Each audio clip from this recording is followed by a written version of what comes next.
저희 집엔 이상한 규칙이 하나 있었습니다. 누가 더 아픈가? 누가 더 불쌍한가? 그게 사랑의 기준이었습니다. 막내였던 동생은 어릴 때부터 몸이 약했습니다. 조산으로 태어났고 병원도 자주 갔고 감기도 오래 앓았습니다. 엄마는 늘 그의 곁에 있었습니다.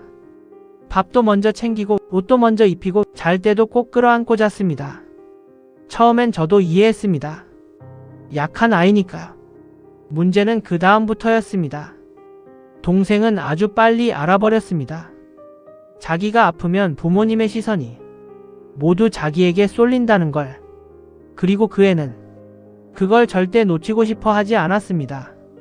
엄마가 저를 한번 안아주면 동생은 꼭 기침을 했고 아빠가 형 칭찬을 하면 갑자기 배가 아프다고 울었습니다.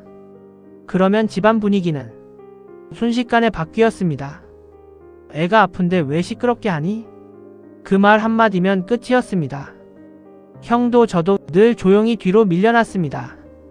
그리고 동생은 그런 우리를 보며 조용히 웃고 있었습니다.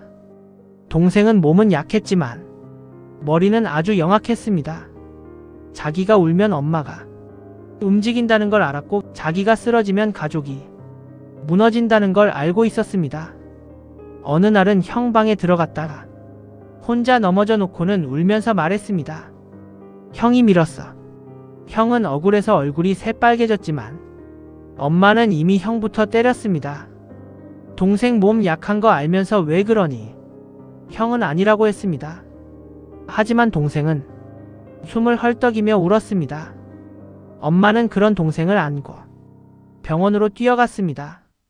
그리고 그날 밤 형은 처음으로 혼자 울었습니다. 저는 그 장면을 아직도 기억합니다. 형은 맞은 게 억울해서 운 게 아니었습니다.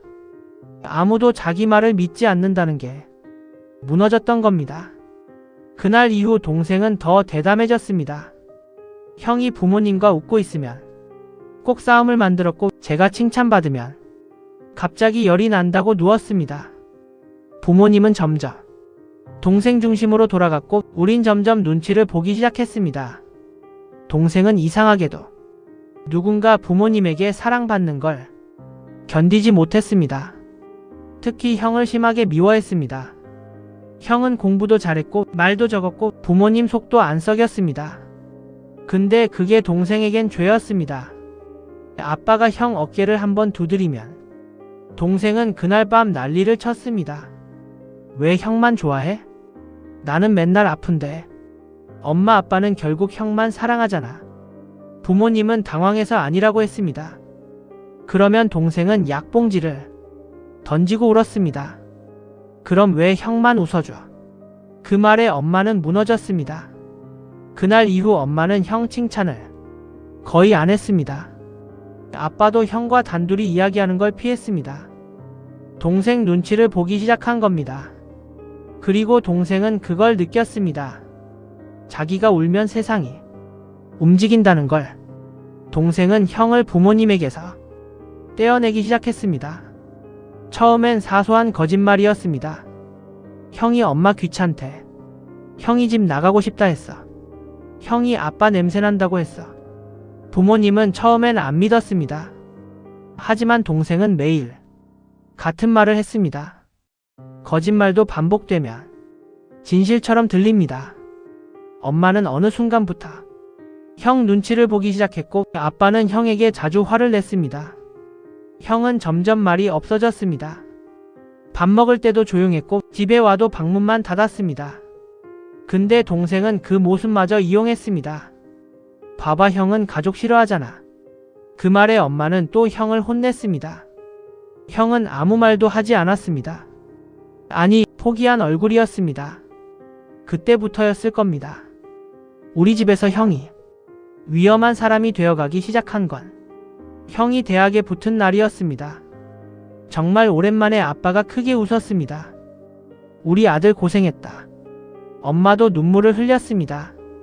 근데 동생 얼굴이 굳어졌습니다. 축하해주는 척했지만 눈빛이 이상했습니다. 그리고 그날 밤 동생은 자기 방에서 손에 상처를 내고 다친 척 쇼를 했습니다. 다행히 깊진 않았습니다. 하지만 피를 본 엄마는 거의 실신했습니다. 동생은 울면서 말했습니다. 형만 있으면 나는 필요 없잖아. 그 말 한마디에 집안이 뒤집혔습니다. 형은 하루아침에 사람을 죽일 놈이 됐습니다. 엄마는 형을 붙잡고 소리쳤습니다.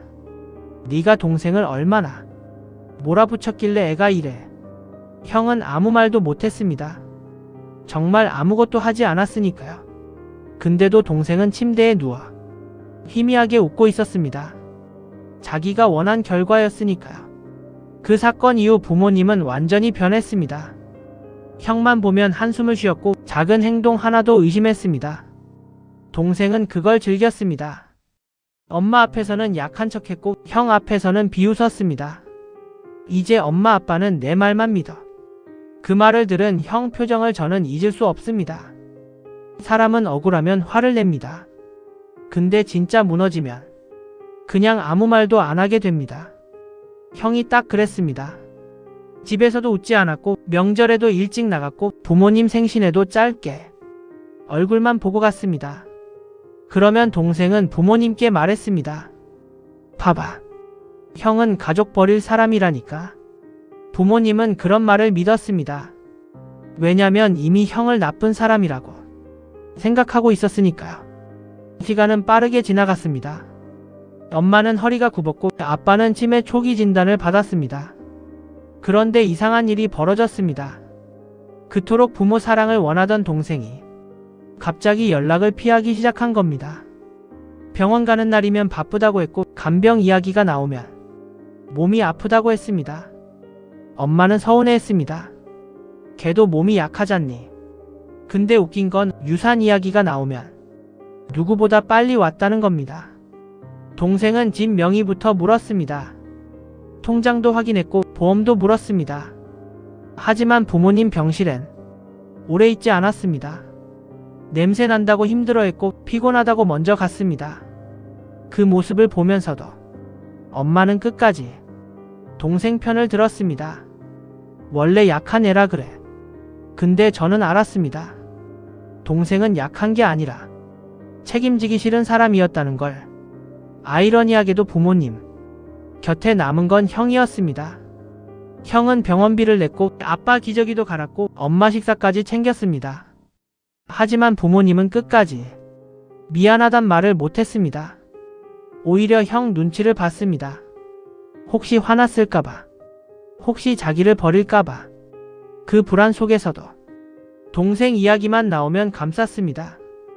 그래도 내 동생은 몸이 약해서. 형은 그 말을 듣고 조용히 웃었습니다. 그리고 처음으로 말했습니다. 몸이 약한 거랑 마음이 못된 건 다른 문제야. 엄마는 아무 말도 못했습니다. 아마 그때 처음 깨달았을 겁니다. 평생 지켜준 아이가 가장 잔인한 사람이 되어 있었다는 걸. 아빠가 위독해졌을 때도 동생은 늦게 왔습니다. 근데 오자마자 한 말이 충격이었습니다. 집은 어떻게 할 건데? 형은 그 자리에서 동생 멱살을 잡을 뻔했습니다. 부모가 죽어가는데 재산부터 묻는 인간. 근데 동생은 뻔뻔했습니다. 현실적인 얘기 해야지. 엄마는 울었습니다. 하지만 동생은 엄마 눈물도 귀찮아했습니다. 그러면서 형에게 말했습니다. 형이 잘 챙긴 척하면서 결국 재산 노린 거잖아. 그 말을 듣고 형이 처음으로 웃었습니다. 허탈한 웃음이었습니다. 난 부모님 챙긴 거고 넌 부모님 가진 걸 챙긴 거야. 그 순간 동생 표정이 굳었습니다. 처음으로 자기 본 모습을 들킨 사람처럼. 아빠 장례식이 끝난 뒤 동생은 재산 이야기만 했습니다. 엄마 상태는 묻지도 않았습니다. 그리고 얼마 지나지 않아 엄마 혼자 남겨졌습니다. 동생은 연락을 끊었고 형만 가끔 찾아갔습니다. 엄마는 어느 날 형 손을 붙잡고 울었습니다. 내가 잘못 키웠다. 형은 한참 말이 없었습니다. 그리고 조용히 말했습니다. 엄마는 약한 애를 지킨 줄 알았겠지. 근데 괴물을 키운 거야. 엄마는 끝내 아무 말도 못했습니다. 평생 불쌍하다고 감싸준 아이는 부모 늙자 떠나버렸고 평생 미워하고 의심했던 자식만 마지막까지 곁에 남았으니까요. 질투는 단순한 감정이 아니었습니다. 누군가를 평생 악력으로 만들고 가족 전체를 무너뜨릴 만큼 위험한 욕망이었습니다. 그리고 가장 무서운 건 그 질투가 사랑이라는 이름으로 방치됐다는 사실입니다.